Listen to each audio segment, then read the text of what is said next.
Hello, friends.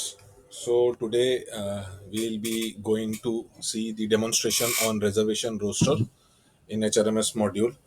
आज हम reservation roster for communities जो है HRMS मॉड्यूल में जो आ रहा है हम उसका एक डेमोन्स्ट्रेशन कम ट्रेनिंग सेशन देखेंगे. सो अभी for demonstration I will be logging into the system through dummy user ID.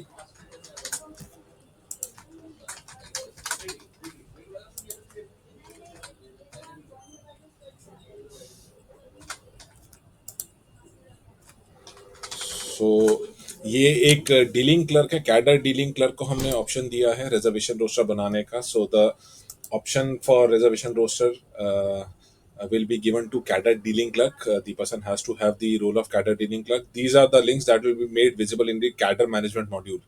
So reservation roster creation के manage के और view reservation roster, all these links will be handed over into the cadre management module.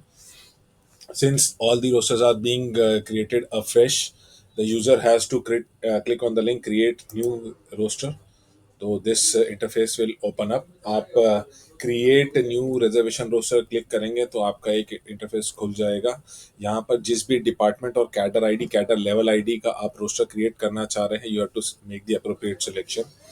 For example I will just show you like this commercial का. If I have to make a roster of ministerial OS level.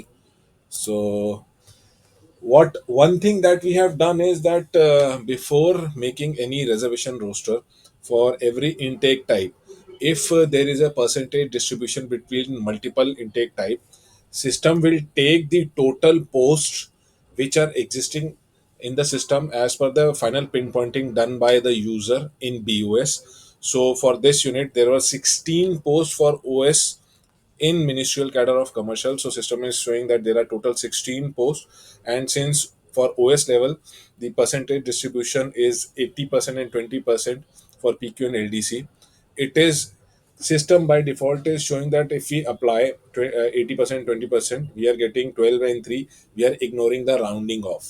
So now what we'll be wanting is that user enter what will be the precise that balance one post. See, in this case, there are 16 posts, 12 plus 3, 15. There is a balance one post which is lost because we have ignored the decimal values. We want users to input what as per the practice that are prevailing in their unit. Where do they want to adjust that one final post? So it might be possible that you might give preference to PQ. So you are making it 13 and this as 3. So, or you are making it as 12 and this as 4. uh, yeah. So your total should match with this final total, and once you update click on this update sanction post, the system, these values will be stored into the system. This is just one time activity and you have to be very careful, because once you store these values into the system will not ask you to enter these values again. And so it is immaterial that if you discard the existing proposal of this roster and you initiate it again, or you confirm this mode intake mode, like if you are making it for PQ and you plan to make for LDC, the system will not ask and will use these values only. It's a one time activity. Any correction you we won't be allowing you to do any correction, so please ensure that correct values are being entered. यहाँ पर हम क्या कर रहे हैं कि हर intake mode जो है रोस्टर का जो पर्टिकुलर कैडर लेवल आईडी का है उसके कॉम्बिनेशन के हिसाब से, जैसे ही आप इनटेक मोड एक पे लेवल सिलेक्ट करते हैं, हम आपको यहाँ पर दिखा देते हैं कि टोटल पोस्ट जो हैं आपकी उस कैडर लेवल आईडी की, आपके बीयूएस में जो जब आपने पोस्ट क्रिएट की थी आपकी टोटल पोस्ट 16 है. और क्योंकि हमने जो जो हमारा मास्टर डेटा था कैडर कोड का, हमने डिफाइन कर रखा है कि हर कैडर लेवल आईडी के लिए डिफरेंट इनटेक मोड्स कौन से हैं और उनका परसेंटेज डिस्ट्रीब्यूशन क्या है, तो सिस्टम आपको प्रॉम्प्ट कर रहा है कि टोटल आपका जो ओएस लेवल का पोस्ट है उसका 80% intake mode is promotional quota and 20% intake mode is LDC quota. So ये परसेंटेज अप्लाई करने के बाद सिस्टम आपको शो कर रहा है कि 16 का 80% इज 12 एंड 20% इज 3. हमने यहाँ परसेंटेज कैलकुलेट करते हुए जो डेसिमल वैल्यू है इग्नोर किया है, इस वजह से इनका जो there is a single post है, एक पोस्ट जो कि डिफरेंस आ रहा है. यहाँ पर हम चाह रहे हैं कि यूजर्स अपने लोकल जो डिविजनल प्रैक्टिस है, whether they are giving preference to PQ और एलडीसी, उसके हिसाब से यहाँ पर पोस्ट काउंट डालें। अगर आपका प्रमोशनल कोटा को यू आर गिविंग प्रेफरेंस, तो आप इसको 13 और यहाँ पर 3 कर दीजिए, ताकि आपका ग्रैंड टोटल 16 रहे। अगर आप एलडीसी को प्रेफरेंस दे रहे हैं तो आपका यहाँ पर आप इसको 12 करें और इसको 4 करें। जैसा भी आप करेंगे आप इसको सबमिट कर दीजिए। ये वन टाइम एक्टिविटी है, जब भी आप इसको सबमिट करेंगे इसको दोबारा चेंज करने का ऑप्शन आपको सिस्टम नहीं देगा। अगर आप एक टाइप का रोस्टर बना रहे हैं, जब आप दूसरा रोस्टर बनाने आएंगे तो ये जो इनपुट किया है उसके हिसाब से ही सिस्टम ऑटोमेटिकली सेट करके दे देगा। तो फॉर एग्जांपल अगर सेम मैं दूसरे डिपार्टमेंट के लिए कर रहा हूँ, जैसे अब मैं आपको दिखाता हूँ कि जैसे हमने एक डिपार्टमेंट के लिए वैल्यू ऑलरेडी स्टोर कर दी है। अब अगर मैं इस सिविल इंजीनियरिंग के ओएस के लिए कर रहा हूँ तो ऑटोमेटिकली सिस्टम ने 38 सेट कर दिया। इसकी ओवरऑल सैंक्शन स्ट्रेंथ 44 थी, 80% लगा के मैंने जो है 38 सेट कर दिया। अब जब भी आप ये मैं आपको दोबारा दिखाता हूँ, जब भी आप कोई डिपार्टमेंट सिलेक्ट कर रहे हैं उसका आप कैडर आईडी सिलेक्ट कर रहे हैं, ठीक है, उसका आपने यहाँ पर ये लेवल सेलेक्ट किया। फिर हम आपसे पूछेंगे कि आपको कौन से इनटेक टाइप के लिए रोस्टर बनाना है। So once you have selected the hierarchy level, we will be asking okay now you want to make roster for which intake mode. If you are selecting for example DPQ mode. In this video, we'll be showing how to make a 200 point roster. So I have selected a mode which is having post more than they are 15 or more posts. So for this, we are creating, this is a total sanction strength of this cadre level ID, and 80% will be showing 31. So if roster is not existing in this system has already prompted that there is no roster. Do you want to generate new roster? We'll be clicking on this button. System ने आपको पहले ही बता दिया है इस selection के basis पे कि इस वक्त सिस्टम में इस कैडर आईडी, इस कैडर लेवल आईडी और इस इनटेक मोड के लिए कोई सिस्टम एग्जिस्ट नहीं कर रहा है। अगर आप जनरेट न्यू रिजर्वेशन रोस्टर करेंगे तो बेस्ड ऑन आपका ये जो इनटेक मोड है, सिस्टम खुद डिसाइड करेगा कि एल शेप रोस्टर आएगा 200 पॉइंट, क्योंकि आपका सैंक्शन स्ट्रेंथ मोर देन 15 से ज़्यादा है, तो हमने यहाँ पे आपको 200 पॉइंट रोस्टर सेट करके दे दिया है। So based on the sanction strength, system will automatically decide the type of roster to be set. Then we have given you an option whether you want your vacancy assessment also to be included as part of this roster generation. So if yes, you have to select that I want that summary of vacancy assessment also to be generated along with the roster. If you don't want, you click this option. If you are selecting the vacancy assessment, you will be getting this block wherein you will be mentioning that for what period you are assessing the vacancies, and going forward you will be getting a very detailed table of vacancy assessment. I'll be explaining all these rows shortly. But if you don't select this option, you say that I don't want vacancy assessment to be included, so your assessment block is gone. Your this is just the roster summary. It does not include the details regarding the vacancy assessment. सो हमने यहाँ आपको option दिया है कि अगर आपको roster generation के साथ साथ अपनी इस कैडर लेवल आईडी की वैकेंसी भी असेस करनी है, तो आप ये ऑप्शन सिलेक्ट कीजिए। आप ये सिलेक्ट करेंगे तो सिस्टम आपसे पूछेगा आप किस पीरियड के लिए असेसमेंट करना चाह रहे हैं, एंड जो नीचे रोस्टर के नीचे एक डिटेल्ड ब्लॉक है जहाँ पर आपकी जितनी भी आप वैकेंसीज असेस कर रहे हैं, सारी हायर ग्रेड की, बैकलॉग वगैरह, वो सब सारा डिटेल यहाँ पर आपको मेंशन करना होगा। अगर आप ऐसा सिलेक्ट करते हैं कि मेरे को रोस्टर में अपने वैकेंसी असेसमेंट इंक्लूड नहीं करना है, आप इस बटन को क्लिक कीजिए, आपका असेसमेंट का ब्लॉक हट जाएगा एंड ये ब्लॉक भी छोटा हो जाएगा। So first we will try to include all the vacancy assessment. So say we are doing this for 1 year period, so I'll be selecting the period. So system will show that okay, since it is starting from this year, this is the assessment year 2024 for which you are doing assessment, and it's an assessment period of 1 year. Now we already gave the functionality for mapping of employees with the cadre ID and level ID. So अभी हमने आपको एक option दे रखा है कि missing cadre ID और cadre level ID employees का आप मैप कर सकते हैं. We have already also provided you the functionality of bulk upload in Excel. We have been taking that. So हम यहाँ पर वो सारे एम्प्लॉयज़ का लिस्ट दिखाएंगे जिनका कैडर आईडी और कैडर लेवल आईडी वो सेम है जिसके लिए आप रोस्टर बना रहे हैं. सो अगर किसी एम्प्लॉय का मिसिंग है, आप जाके अपडेट कर दीजिएगा, तो they will start reflecting in this list. So for these employees, they are having the same cadre ID. You just select the employee from the list, and will take all the data from employee master and set it over here. सो यहाँ पर आप you are candidate को, OBC candidate को UR point में बिठाइए, या किसी reserve candidate को UR point पे बिठाइए. But certain validation that we have put in, that SC point पे सिर्फ एससी कैंडिडेट ही बैठेंगे, और आप बिठाने के लिए ट्राई करेंगे तो सिस्टम अलाउ नहीं करेगा. Same goes for ST. तो रिजर्व पॉइंट्स पे रिजर्व कैंडिडेट्स ही बैठेंगे. I just enter some employees just for the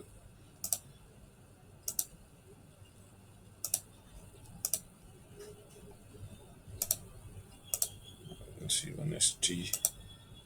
okay. अगर कोई एम्प्लॉय ऑलरेडी कहीं एडेड है, again system will point out that he has already been added, तो multiple additions will not be allowed.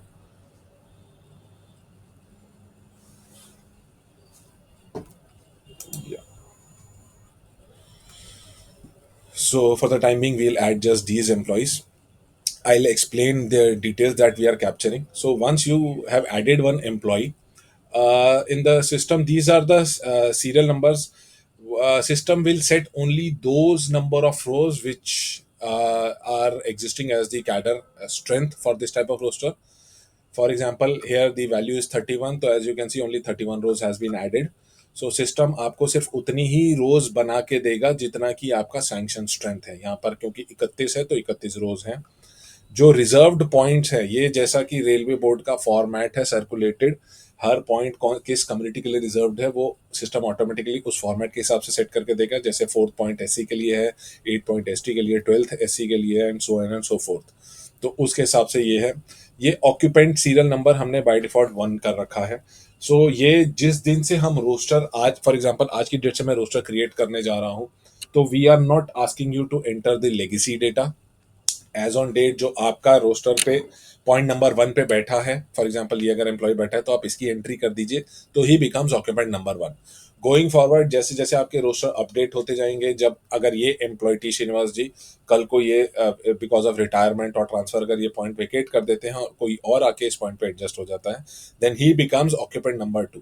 सो इसके through हम क्या है, हर पॉइंट की हिस्ट्री भी देख सकते हैं कि हर पॉइंट पे कौन कौन कब कब बैठा है. सो the occupant serial number displays the sequence and history of all those employees who have been occupying that roster point number. So, for example, T. Srinivas is occupying serial number 1, so he becomes occupant number 1. After some time, if he vacates this roster point because of retirement or transfer, and somebody else, Mr. X, sits on this point, he becomes occupant number 2. So, through this mode, we can see the entire history of the roster point, whomsoever has been occupying the roster point. Then we have given the option of own merit. User has to select whether the community employee who is occupying the UR point, whether he has occupied through own merit or not. If the flag for own merit has been selected as yes, he will be treated as UR. Otherwise, if you have selected no, then his community will be treated as, and it will show that there is an excess employee of that community. So system will automatically capture. User just have to inform whether the incumbent has come through own merit or not. So for this employee, we'll just for demonstration sake, we'll set as no, and here we'll set as yes. We also have given the option of save draft, because the some rosters can become very long. So just to ensure you are not timed out of the session, आप you can use this facility. Save draft का option भी दे रखा है. ये own merit का flag है. आई will explain in Hindi also that जब भी कोई रिजर्व कैंडिडेट एक अनरिजर्व पॉइंट पे ऑक्यूपाई करता है, तो यूजर को ये इनपुट देना है कि क्या वो ओन मेरिट में आया है कि नहीं आया है. अगर वो ओन मेरिट में आया है तो उस पॉइंट को एज ए यूआर ट्रीट किया जाएगा. अगर ओन मेरिट में नहीं आया तो कम्युनिटी ट्रीट किया जाएगा, और यहाँ पर एक एक्सेस दिखाया जाएगा उस कम्युनिटी का. उसके बाद आपको ये एंट्री करना है कि ये सारे एम्प्लॉय किस डेट पे इस रोस्टर पॉइंट पे आए हैं. For demonstration purpose I am just entering this sample random data. तो हर एम्प्लॉय के अगेंस्ट आपको ये इनपुट करना है कि किस डेट पे उन्होंने रोस्टर पॉइंट ऑक्यूपाई किया है और किस मोड से ऑक्यूपाई किया है. कोई प्रमोट होके आया है, कोई म्यूचुअल ट्रांसफर में आ गया है, कोई मेडिकल डी कैट में आया है, या सरप्लस था उसको एब्जॉर्ब किया है. आप अपने हिसाब से ये जो भी वो था एम्प्लॉय का वो कीजिए। एंड फिर उसके बाद अगर कोई इनमें से जो रोस्टर आप, क्योंकि एज ऑन डेट रोस्टर बना रहे हैं, उसमें से कोई एम्प्लॉय है जो कुछ टाइम में वेकेट करना चाह रहे हैं एंटिसिपेटेड वैकेंसी, आप उसको भी सिलेक्ट कर सकते हैं। एंड उसमें आप डाल दीजिए कि ठीक है ये जो है 6 महीने में वैकेंसी खाली होने वाली है, बिकॉज इसका डेपुटेशन अप्रूव हो गया है, या ये वी आर अंडर प्रोसेस है, इसका आईआईटी अंडर प्रोसेस है, रिलीव होने वाला है, या मेडिकल डीकैटराइज वो कर दिया है, उसको हम आउट करने वाले हैं, what ever it is. So we have given you the option to also flag those persons who are coming under the anticipated vacancies, those who are about to vacate these roster points because of these reason. So you just have to mention the date and select the appropriate reason. We have also given you the option to enter any remarks that you want to enter against any individual employee, uh, that how he came, how he's about to go out, whatever you want to, as an remarks you want to endorse. One thing that system will be pointing out is that for all those employees whose date of retirement is falling in between this assessment period, automatically they'll be set as vacancy anticipated. As of now, I'm not finding it over here, but once you start making rosters, so those employees who once you'll be adding them, but their date of retirement is falling in between this assessment period, yeah, it will be automatically start displaying over there. सो वो जैसे वो सारे कर्मचारी जिनका super एन्युएशन का date इस assessment period के बीच में फॉल कर रहा है, आप जब भी उनको लिस्ट में डालेंगे उनका automatically vacancy anticipated flag set हो जाएगा, एंड उनका डेट और सुपर एन्युएशन रीजन भी आ जाएगा। So again I save draft. हमने एक ऑप्शन और रोस्टर में दिया है टू एडजस्ट एक्सेस एम्प्लॉय। सो अब आपके पास ऐसा सिचुएशन आ सकता है कि जैसे जूनियर क्लर्क की आपके पास 5 पोस्ट हैं, लेकिन आपके जूनियर क्लर्क में 25 लोग हैं which are adjusted against OS, chief OS और सीनियर क्लर्क के लेवल के अगेंस्ट। सो उन एम्प्लॉयज को एडजस्ट करने के लिए ही हमने आपको सेपरेट ब्लॉक दिया है जो कि इसी असेसमेंट में काउंट होगा। So there might be a situation especially in feeder grade DRQ quota like ALPs, junior clerks, where you are having excess of employees against the sanctioned strength, but they are adjusted against higher grade vacancies. So what we have done is that after adding all those employees, still if you are left with those employees, you click on this update access in cadre level.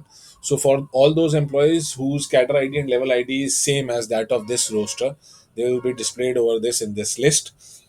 You just have to select those employees and add this. If they belong to this roster DPQ, you add them in this. If they belong to other mode LDC or DRQ roster, you add them in that. So once you click on this, they'll be added in this block. So ये वो सारे employees हैं जो higher grade के against adjusted हैं। Same information हम उनके लिए भी ले रहे हैं कि आप बता दीजिए ये अगर कम्युनिटी के हैं तो ये ओन मेरिट में आए हैं कि नहीं है। अगर मैं बोल दूंगा कि नहीं, यस यस ये ओन मेरिट में आए हैं तो यूआर है, अगर नहीं है तो एससी सेट हो जाएगा। अगेन ये कब आए हैं, what is the date on which they have entered into this roster, and what is the mode. Same everything is same. And if there is anticipated vacancies or not, after entering all this data you just have to click on the assess button. So here it will be a detailed vacancy assessment that will be shown. आप ये सारी entry करने के बाद जब SS button दबाएंगे तो आपके पास ये डिटेल्ड चार्ट आ जाएगा वैकेंसी असेसमेंट का। So now I will explain what this chart shows. First is the post breakup roster points as per model roster. सो ये जो रोस्टर है 31 पोस्ट का, ये बेसिकली दर्शा रहा है इनका breakup. So I am showing you there are 5 SC points, 4, 12, 17, 24, 30. So it is just showing 4, 12, 17, 24, and 30. So these are the 5 SC points. So it is showing that there are 5 posts of SC which are roster point number this. There are 2 posts 8 and 20 for ST. We can see ST is 8 and 20 is here. So 5 or 2, 7, and then there are 24 remaining posts of UR. Total 31 posts are there. Then in the second row, we'll be showing who are the employees who have occupied all the posts in the rosters. So first 4-5 rows are focusing only on the first block of actual roster. They are not focusing on the excess block. जो पहली 4-5 रो हैं A से लेके F तक, ये सारी आपके ऊपर वाले ब्लॉक पे फोकस कर रहे हैं, नीचे वाले एक्सेस के ब्लॉक को फोकस नहीं कर रहे हैं। तो अब हम यहाँ पर आए, हमने ये देखा कि अब अगर आप देखेंगे तो हमने एक्चुअली 1 2 3 4 5 6 7 7 लोग हैं जिनको हमने रोस्टर में डाला है। सो आपके टोटल ऑक्यूपेंट्स आर 7। इसमें से हम देखेंगे यूआर कितने हैं। यूआर हमारे हैं 1 2 3 4 5, 5 5 यूआर हैं और 2 एसटी हैं। There are 5 UR and 2 ST employees, so it is showing 5 UR and 2 ST. What we have done is those employees who have been booked against own merit, they are also shown as part of UR. And just to specifically show them as separately, we have segregated them as B.1, and they are showing that there is one employee who have been included in UR as part of own merit. So if we go into the table and we see there is one ST employee who has been included as own merit, and he is shown over there. Sorry, one this SE employee. This one SE employee who is shown as own merit unreserved, and he is reflected over here as one. Now, if I change this and I say that no, he is not on own merit, and again I assess the vacancy, you can see now it becomes one SC and there is zero own merit. Overall, total remains same: two ST, one this SC, and four UR. So system is automatically taking care of all these changes. You whatever you do, you have to assess. आप जैसे जैसे change करते रहेंगे, आप अगर access करेंगे, system दोबारा सारी कैलकुलेशन करेगा और टेबल सेट करके दे देगा। सो आपकी पहली रो हो गई है जहां पर आपने सारी पोस्ट का एज पर रोस्टर ब्रेकअप बताया है। सेकेंड रो इज जहां पर you are saying the occupants, वो कौन से ऑक्यूपेंट हैं, कौन से रोस्टर पॉइंट्स उन्होंने ऑक्यूपाई कर रखे हैं, उसी का हमने सेग्रीगेट करके दिखाया है किसने ओन मेरिट पे वो लिया है। इन सबको माइनस करने के बाद देन वी आर शोइंग कि what is the total value. So for example, यहाँ पर we have subtracted, so now there are 5 vacant points for SC and 0 for ST, and then there are 19 for UR. Total 24 vacancies are existing. 31 minus 7, it's 24. It's a total count. There might be a situation जहाँ पर आपके पास excess हो ऐसी जो कि own merit पे नहीं आए हैं, which are to be adjusted against future vacancy. उस केस में क्या होगा, यहाँ पर आपका जीरो नेगेटिव में आ जाएगी वैल्यू, क्योंकि आपके एक्सेस हैं and count of vacant roster point will be zero. So इसलिए हमने इसको सेपरेट दिखाया है। There might be negative value just to show कि एक्सेस है, एंड अगर नेगेटिव रहेगा तो आपका जो रोस्टर पॉइंट वेकेंट है जिस पे आप फ्यूचर में एम्प्लॉयज बिठा सकते हैं वो जीरो हो जाएगा। Otherwise these values will be same. यहाँ पे एंटिसिपेटेड वैकेंसीज हैं। So this E row shows the anticipated vacancies against which employees coming will be adjusted. So यहाँ पर see we have put in only one employee whose vacant roster point we are anticipating to be vacated in future. So system is showing there is one vacancy which is coming in future as anticipated. Adjusted vacancies, जैसा कि मैंने आपको बताया कि there might B situation जहां पर आपके reserved community के एम्प्लॉयज एक्सेस होंगे रोस्टर में जो ओन मेरिट पे नहीं आए हैं, लेकिन उनको आपको फ्यूचर में यूआर पोस्ट पे एडजस्ट करना है। अगर आपके रोस्टर में ऐसा कुछ सिचुएशन है तो आप उनको नॉट ऑन ओन मेरिट पे एडजस्ट कीजिए। जो एक्सेस होंगे उसको आप बाद में यहाँ पर एडजस्टेड वैकेंसी सिस्टम ऑटोमेटिकली आपको शो कर देगी कि आपकी फ्यूचर में, फॉर एग्जांपल यहाँ पर करंट एससी हैं, एक्सेस में आपके 7 हैं और एंटिसिपेटेड वैकेंसीज अगर 4 हैं तो सिस्टम ऑटोमेटिकली यहाँ पे 2 दिखा देगा कि 2 वैकेंसीज एडजस्ट होंगी फ्यूचर में, and overall SC vacancies become 2 rather than actual being 4। Again I will try to explain. There might be a scenario where reserved community employees have entered into your roster not on own merit, but they are occupying a UR point. In such cases, they'll be shown as excess into the system. So if there are 5 employees, we are showing them excess as 7. So there are 2 SE employees who are occupying UR point. So now in future, if there are 4 anticipated vacancies, out of these 4 anticipated vacancies, first these 2 excess employees will be adjusted into these anticipated vacancies, and then remaining 2 vacancies will be shown as adjusted. So 2 adjusted vacancy वो होंगी जो employ को हमने एक roster point यूआर से उठा के SC roster point में डाला, ये रो वो दर्शाएगी। सो उन रोस्टर्स में जहां पर आपने नॉट ऑन ओन मेरिट और with this functionality to adjust in your vacancies, हमने ये ऑप्शन उनके लिए दिया है। Then we'll focus on the excess employees block. This is the block where we have added 4 employees. This excess block is again doing the same sort of calculation on this block separately. तो यहाँ पर हम show कर रहे हैं एक SC employ और 3 UR, because we have considered this not on own merit. The moment I change it to own merit and I again access, see, this turns to 0 and this becomes 4 and we are showing this as 1. Now again I'll just switch it back. This becomes 0, there is no own merit, there is one SC candidate and there are 3 UR candidates. Then anticipated vacancies of excess block. If anybody, if I set one flag, then again like the above black block, the vacancies will start reflecting over here. अगर मैं यहाँ पर same functionality है, अगर मैं किसी employ का against ये बोल देता हूँ कि वो खाली करने वाला है रोस्टर पॉइंट और यहाँ पे फ्लैग सेट कर देता हूँ, उसका काउंट यहाँ पर आ जाएगा. Then we come into the higher grade vacancies. अब जैसे कि ये ओएस लेवल का है, अगर मेरे पास चीफ ओएस लेवल में कुछ वैकेंसीज हैं, उसकी एंट्री अगर मैं यहाँ कर दूंगा तो आपके असेसमेंट में वो वैकेंसीज भी काउंट होना स्टार्ट हो जाएंगी. अब this we have given to add the vacancies existing in the higher grade which are to be added into this grade for calculation of overall vacancies assessment. Now the system as of now will not be calculating and prompting the number of vacancies which are to be distributed among different intake modes. For example, in this OS level there is DRQ, DPQ, LDC 20, 60, for example, if we are assuming that, and there are high grade vacancies of 10 in chief OS.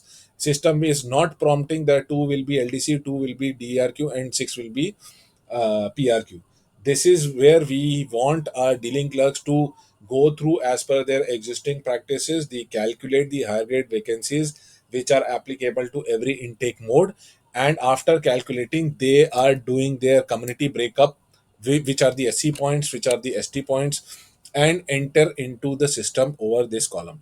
तो अभी यहाँ पर क्या है कि हर एक intake mode के लिए, जैसे चीफ ओएस में अगर 10 वैकेंसीज हैं एंड अगर ये ओएस का मैं रोस्टर बना रहा हूँ, इसके डिफरेंट इनटेक मोड है, 20% एलडीसी, 20% डीआरक्यू और 60% प्रमोशनल कोटा. तो सिस्टम अभी ऊपर की जो चीफ है उसकी 10 वैकेंसीज है, उसका ब्रेकअप नहीं प्रॉम्प्ट करेगा कि 2 एलडीसी में डालिए, 2 डीआरक्यू में डालिए और 6 जो पीआरक्यू में डालिए. एंड अगर 6 पीआरक्यू में डाल रहे हैं तो एससी पॉइंट कितने होंगे, यूआर कितने होंगे, एसटी कितने होंगे, ये सब हम डीलिंग क्लर्क की कैलकुलेशन पे छोड़ रहे हैं. आपके यहाँ पर सिस्टम में जैसे मैनुअल कैलकुलेशन होती है, आप मैनुअल कैलकुलेशन कीजिए. और अगर जैसे आपके पास इस पोस्ट में डालने के लिए एक एससी और एक एसटी और 4 यूआर की पोस्ट आ रही है, आप उसको एंट्री कर लीजिए, सिस्टम सारी कैलकुलेशन ऑटोमेटिकली करके दे देगा. तो ये हायर ग्रेड वैकेंसीज डालने के बाद आपके पास आएगा ये फाइनल वैकेंसीज कितनी हैं. ये देखिए, इसमें एक्सेस एम्प्लॉयज़ हम इसमें एडजस्ट कर देंगे. सो यहाँ पर एससी के 5 वैकेंसीज थी, एक एक्सेस एम्प्लॉय है, एक हायर ग्रेड वैकेंसी है, तो 5 माइनस 1 4, एक वैकेंसी ऐड हुई 5, टोटल 5 यहाँ वैकेंसी हो गई. सेम एसटी की हमारे पास कोई भी वैकेंसी नहीं है, कोई भी एम्प्लॉय नहीं है, एक वैकेंसी डाला, एक वैकेंसी. हमारे पास यूआर के लिए हमारे पास 19 वैकेंसीज थी, एक एंटिसिपेटेड है 20, 3 हमारे पास एक्स्ट्रा थे, तो 17 हुए. 17 में 4 हमारी हायर ग्रेड वैकेंसीज है, 21, तो हमारे टोटल मैच हो गया. So there were 5 vacancies for SC community in this roster, and there was one excess employee in this roster, so we subtracted this 5 minus 1 4. There is one higher grade vacancy is 1, so overall vacancy become 5 for SC. There was no vacancy for ST, so 0 vacancy. No anticipated no excess employee, so it was 0, but there is one higher grade vacancy, so we are showing as 1. There are 19 vacancies for UR, one anticipated vacancy, so it becomes 20, but there were 3 excess employees in this block, so it 20 minus 3 becomes 17, so there are 4 higher grade vacancies, total becomes 21. So this is the final vacancies after adjustment.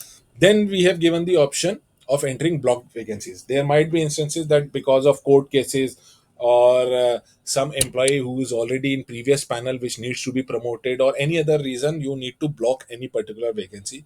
Again, we will be asking dealing clerks to enter those manually. Here, for example, if I assume there is one SC vacancy and one UR vacancy that need to be blocked, you enter it manually and system will do recalculations automatically. Again, जैसे कि local scenarios में हो सकता है किसी court case की वजह से या कोई एम्प्लॉय ऑलरेडी प्रीवियस पैनल में है जो भी प्रमोट नहीं हुआ है या किसी और कारण से, अगर आपको किसी भी कम्युनिटी की कोई भी वैकेंसी ब्लॉक करनी है इस असेसमेंट में, आप बस उसका नंबर डाल दीजिए। जैसे यहाँ पर अगर मैं एससी कम्युनिटी का एक वैकेंसी और यूआर का एक वैकेंसी ब्लॉक कर रहा हूँ, तो आप इसको ब्लॉक कर दीजिए, सिस्टम रिकैलकुलेशन दोबारा कर देगा। उसके बाद हम देखते हैं these are the net vacancies. Then we have given you the option to enter backlog vacancies. See हमारा ये जो फाइनल वैकेंसीज आया है, इसको we want to redistribute between what are the backlog vacancies and what are the current vacancies. क्योंकि आपकी backlog vacancies automatically reflect होती है as a vacant roster point. So what we are asking as dealing clerk is कि आप हमको बता दीजिए कि कितनी वैकेंसीज को you want to treat as backlog vacancy and remaining vacancies को we'll treat as current cycle. For example if I see की 2 पॉइंट्स हैं जो मेरे बैकलॉग हैं एंड 0 ST हैं, आप जैसे इसको करेंगे सिस्टम रिकैलकुलेट कर लेगा कि ठीक है, out of 4 vacancies 2 if are backlog, then remaining 2 becomes this current cycle. If I make it 1, system will say कि 3. So what we are doing is that overall vacancies को we are breaking it up, that we are asking dealing clerks to allow tell us that out of overall vacancies which one are the backlog vacancies and remaining one will be treated as vacancies for current cycle. Once we have achieved at this final vacancies breakup, again we'll be asking dealing clerks whether they want to do redistribution between communities provided the total vacancies are same. In the scenarios where the 50% ceiling of reservation is being breached, and as per the local practices they want to realign, they want to shift some vacancies from one community to other, we have given this option. अगर कहीं पर भी आपका 50% ceiling breach हो रहा है और system के थ्रू आप जो है वैकेंसी रीडिस्ट्रीब्यूट करना चाह रहे हैं, तो बशर्ते आपका overall total is matching, we have given this option. So what we can do is that okay, यहाँ पर हम 2 SC और 1 ST नोटिफाई करेंगे एंड 21 UR करेंगे, तो आपका टोटल सेम रहेगा। अगर आपका टोटल कहीं पे भी मिसमैच हो रहा है, सिस्टम ऑटोमेटिकली आपको जब भी आप नोटिफाई करेंगे उसको रोक देगा। तो यहाँ पर अगर मैं आपका ये कर रहा हूँ, तो अब मैंने क्या किया है कि आपकी 1 SC की वैकेंसी मैंने UR में शिफ्ट करके now we'll be doing as आपका आपका जो रोस्टर एंट्री है that is complete, you have entered all the details, now we'll try to submit this roster and send it for approval. So CDC is doing all this activity, and once he has done all the activities, we have set 5 stages of approval. तो 5 stages हैं roster generation के और approval के। CDC initiate करेगा, जैसा कि आपने देखा उसने सारा डेटा भरा, सीडीसी अपना रोस्टर इनिशिएट करेगा। उसके बाद सीवीए जो हमारा कैडर वेरीफाइंग अथॉरिटी है वो वेरीफाई करेगा। कैडर वेरीफाई अथॉरिटी अगर वेरीफाई कर लेगा, cadre approving authority, then next stage is cadre approving authority, he will again verify that roster.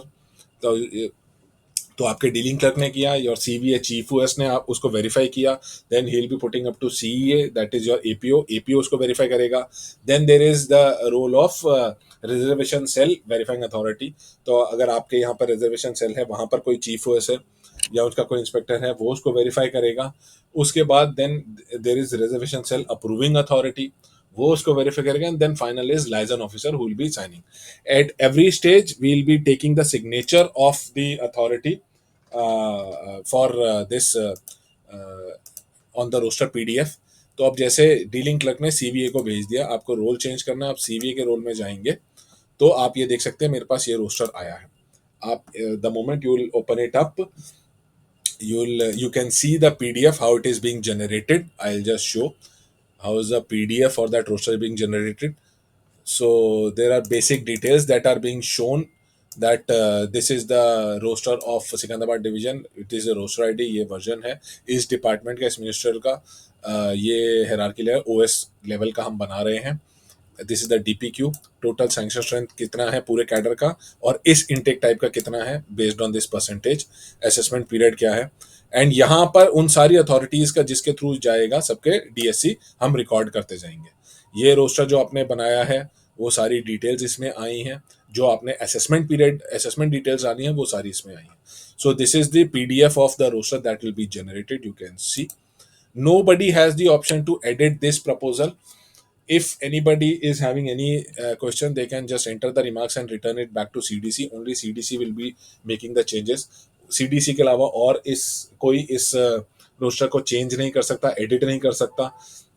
अगर कहीं पे भी बहुत ज़्यादा ग्रेव वो हैं इश्यूज हैं, तो इस रोस्टर को या तो सीडीसी के पास भेज के एडिट कराएं, या फिर प्रपोजल को डिस्कार्ड कर दीजिए एंड रोस्टर अ फ्रेश, जो पूरी एक्टिविटी दिखाई आपको वो दोबारा फ्रेश करनी पड़ेगी.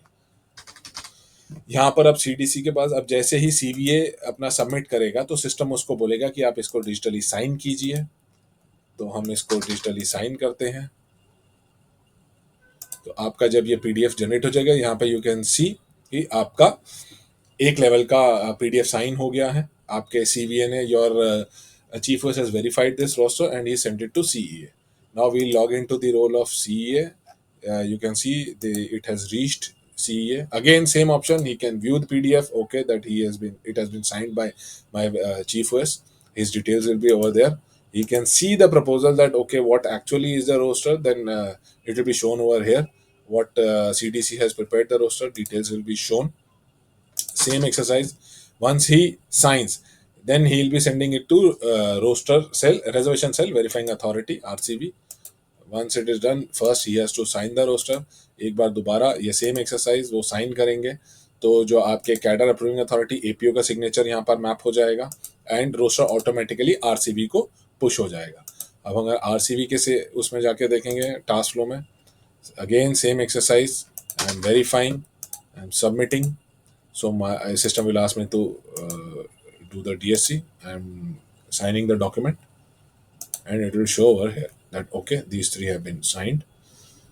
Then I'll go to RCA, Reservation Cell Approving Authority. I can see that okay, so this is the roster, and once he signs,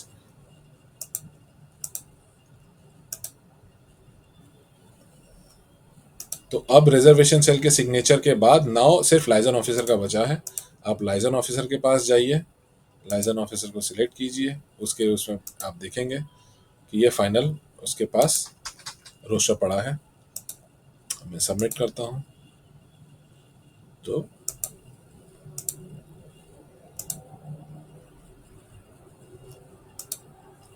so this is the final step. All authorities have signed the roster and this is your final roster which have been prepared. So this was the entire process of generation of 200 point roster. ये 200 point roster का जो हमारा large roster रहता है उसको generate करने का पूरा प्रोसेस था जो हमने आपको दिखाया. मैनेज रिजर्वेशन रोस्टर में आपके जितने भी रोस्टर्स बने हैं आप वहां जाकर देख सकते हैं उनका करंट स्टेटस क्या है, क्या ड्राफ्ट है, क्या आपने जनरेट किया है. आपको जैसे फॉर एग्जांपल अभी हमने ये जनरेट किया है, ये सिविल इंजीनियरिंग का मिनिस्ट्रियल, ये आपको यहाँ पर दिखना स्टार्ट हो गया. उसका स्टेटस दिखा देगा कि आज 6 जून को प्रपोज रोस्टर आईडी ये है. आप उसका पीडीएफ जो कि साइंड है देखना चाहें तो आप यहाँ से पीडीएफ देख सकते हैं. You can see the PDF, you can download that PDF, you can view the roster and you can update the reservation roster through this screen only. यहाँ पे अपडेट करके you can do the final view. Once you will update, new version will be created and the existing will be pushed on to the history. So this was the entire process for the roster generation. Thank you.